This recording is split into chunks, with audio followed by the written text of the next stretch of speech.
이제 우리 친구들을 말씀 예배로 초대할게요. 목사님과 함께 한 목소리로 고백합니다. 하나님은 영이시니 예배하는 자가 영과 진리로 예배할지니라.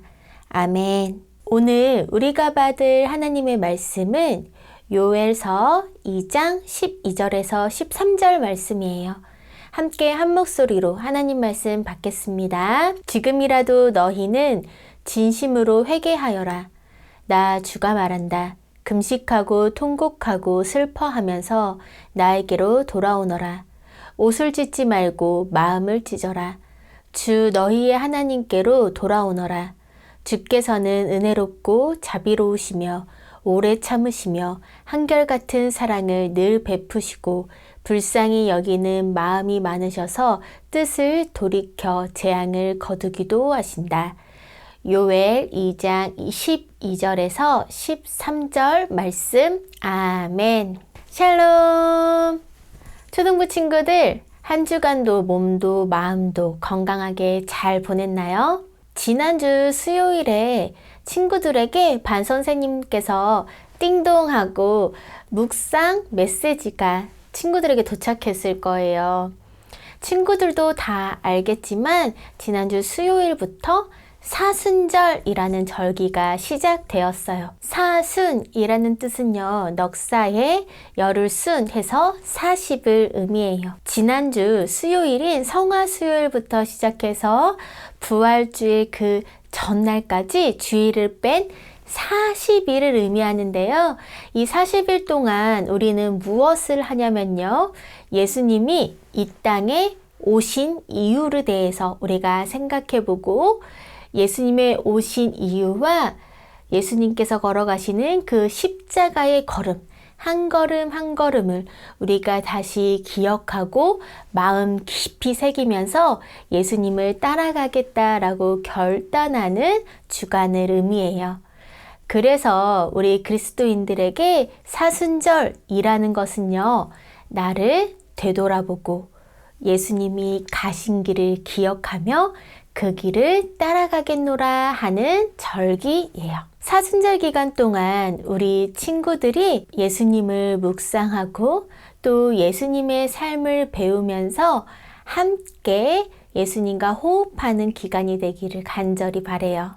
그렇다면 사순절 첫째 주일, 우리가 오늘 하나님의 말씀을 받은 요엘서는요, 구약에 있을까요? 신약에 있을까요? 한번 맞춰볼래요? 정답은 바로 구약이에요.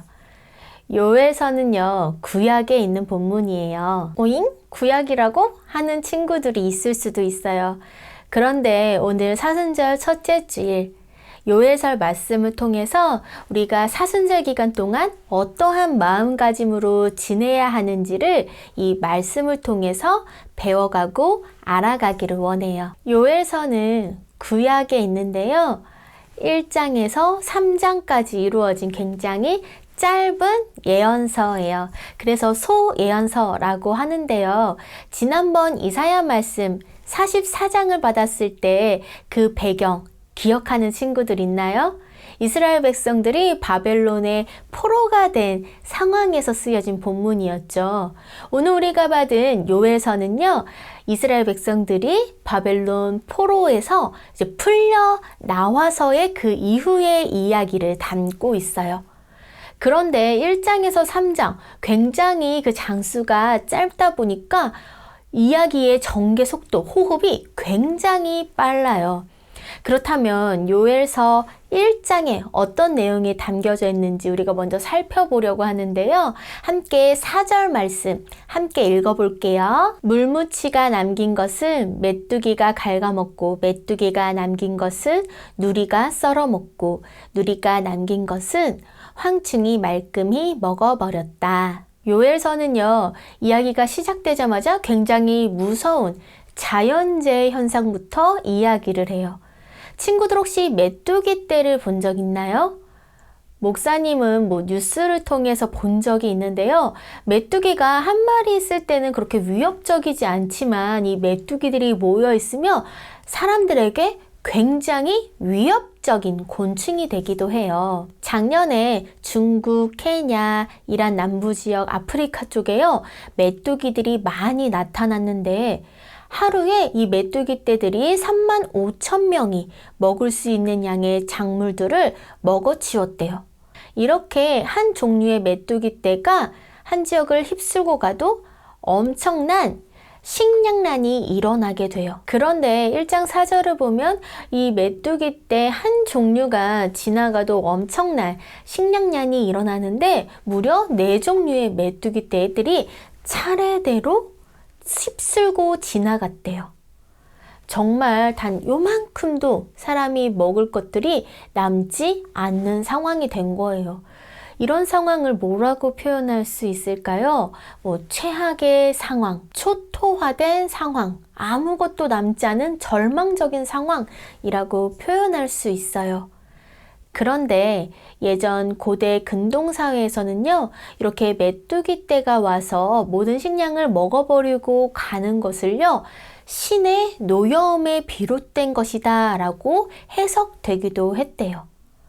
이렇게 요엘서가 맨 처음에 메뚜기 떼의 자연 재앙을 얘기한 거는 분명한 의도가 있어요. 바로 무언가 하나님이 말씀하신다. 무언가 하나님이 노하셨다. 라는 의미를 담고 있어요. 요엘 선지자는 그래서 이러한 메뚜기 떼 자연 현상을 보고 여호와의 날이 다가왔다. 라고 직감적으로 느끼게 돼요. 그리고 이스라엘 백성들에게 다음과 같이 이야기를 했어요. 회개하자. 우리가 하나님께 돌아가자. 우리가 더 이상 이렇게 살면은 안 된다. 라고 이야기를 했어요. 그리고 2장으로 넘어가면요. 이 메뚜기 떼가 더 강력해져서 하나의 군대같이 전역을 휩쓸면서 휩쓸고 가는 자리들마다 초토화된 상태, 피폐해진 상태가 될 것이니 우리가 여호와께로 돌아가고 회개하자라고 다시 한번 요엘은 심각하게 또 진지하게 외쳤어요. 요엘은 장로들과 제사장들 또 모든 이스라엘 백성들을 불러서 이렇게 말했어요. 우리가 지금처럼 죄를 짓고 하나님에게 등을 돌리고 서면 안 돼. 하나님께로 돌아가자. 금식하고 애통하는 마음으로 우리 함께 기도하자 라고 이야기했어요. 그런데 특별히 요엘서 2장 13절을 보면 옷을 찢지 말고 마음을 찢자 라고 이야기를 해요. 옷을 찢지 말고 마음을 찢자.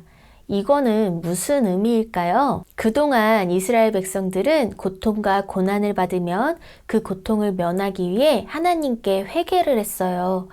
자신들이 벌을 받고 고통스러운 상황을 벗어나고 싶어서 내가 무엇을 잘못했는지, 지금 내 마음은 어떠한 모양인지 잘 살펴보지 않고 그냥 습관적으로 또 형식적으로 마음 없이 회개를 한 거예요.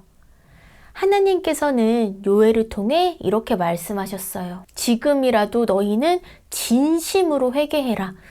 금식하고 통곡하고 슬퍼하면서 나에게로 돌아오너라 라고 말씀하셨어요. 돌아오라는 말은 떠난 자리에서 돌아오라는 의미예요. 어떤 자리에서 돌아오는 걸까요?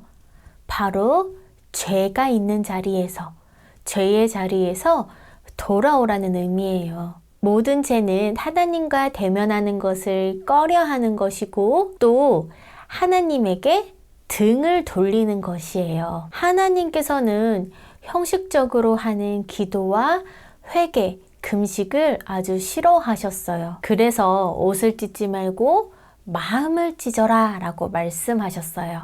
그렇다면 마음을 찢는다는 것은 무엇일까요? 내 삶이 하나님과 얼마나 멀어졌는지 진지하게 생각해보고 고민해보고 깨닫는 거예요. 그런데 우리는 하나님의 말씀을 들어도 계속 하나님께 돌아오래, 회개하래 라고 이야기를 하고 실제로는 회개하거나 하나님께 돌아가거나 금식하는 것을 잘 하지 않게 돼요.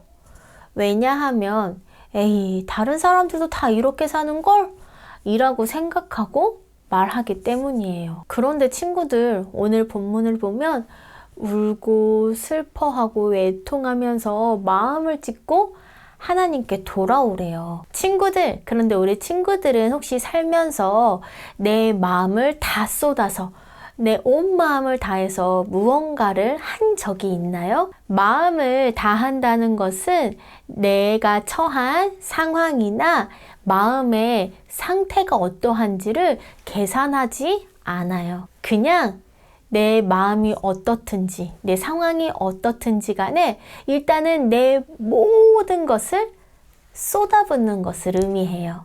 하나님께서 애통하고 마음을 다해서 마음을 찢고 돌아와라 라고 하는 것은요, 내 삶을, 나의 못난 마음도, 못난 성격도, 행동도, 나의 마음속에 있는 상처도 숨기지 않고 하나님께 다 바치는 것을 의미해요. 하나님은 우리의 멋진 모습과 예쁜 마음만 받으시는 분이 아니에요.